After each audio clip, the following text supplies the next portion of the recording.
আসসালামু আলাইকুম রাহমাতুল্লাহি ওয়া বারাকাতুহু। সম্মানিত দর্শক মণ্ডলী, আমরা যারা নামাজ পড়ি, আমরা শুধু নিজেরাই নামাজ পড়লে হবে না। আমাদের আহলে পরিজন যারা আছে, আমাদের স্ত্রী, আমাদের ছেলে মেয়ে, নাতি নাতনি, পরিবার পরিজন যারা আছে, তাদেরকেও নামাজে বানাইতে হবে।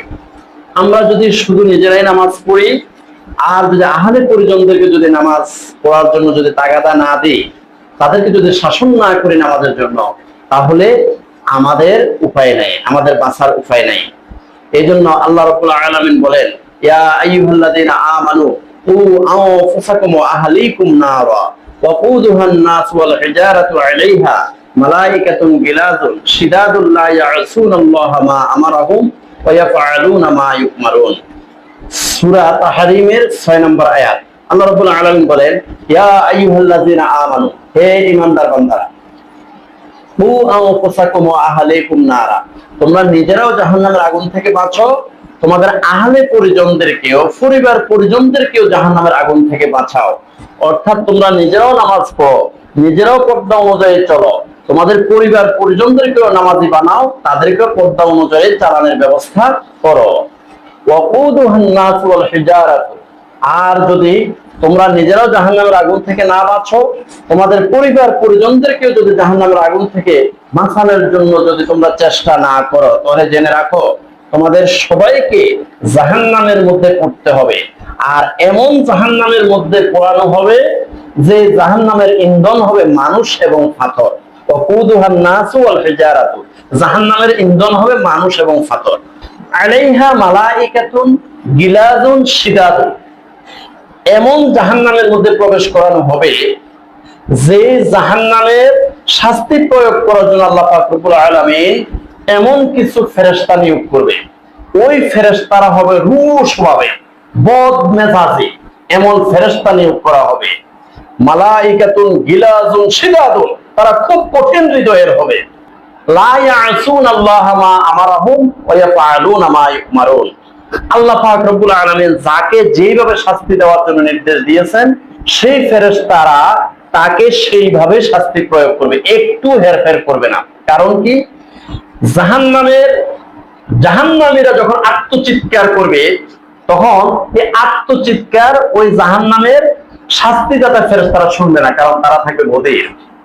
জাহান্নামীদেরকে যখন পাথর মেরে মেরে তাদের মাথাগুলো চূর্ণ বিচূর্ণ করা হবে, সমস্ত শরীর ক্ষত বিক্ষত করে টুকরা টুকরা করা হবে, আর এই দৃশ্যগুলো ওই জাহান্নামের শাস্তিদাতা ফেরেশতারা দেখবে না, কারণ তারা থাকবে অন্ধ।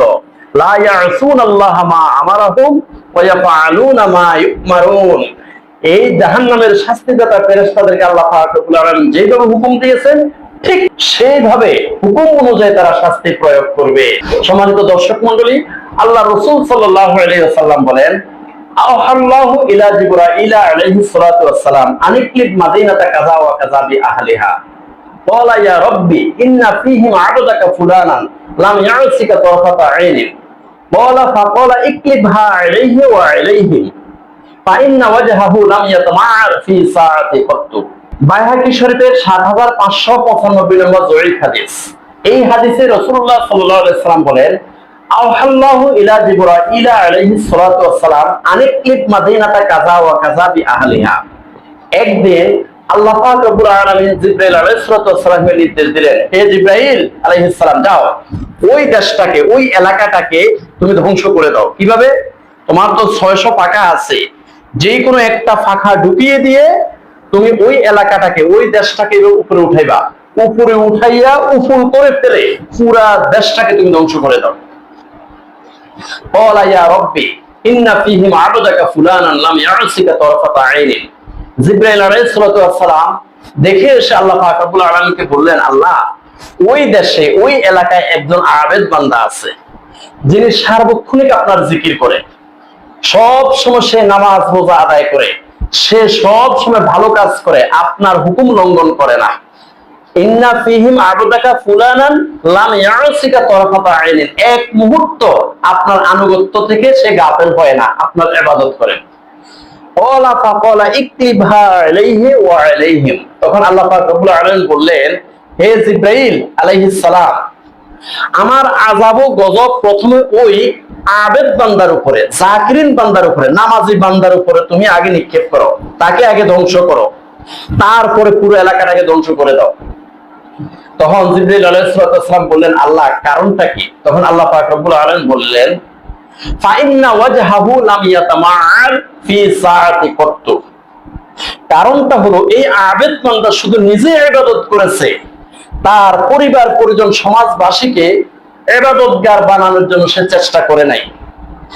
এই আবেদ বান্দা নিজেই শুধু জিকির করেছে, তার পরিবার পরিজন সমাজবাসীকে জাকিরিন বানানোর জন্য সে চেষ্টা করে নাই।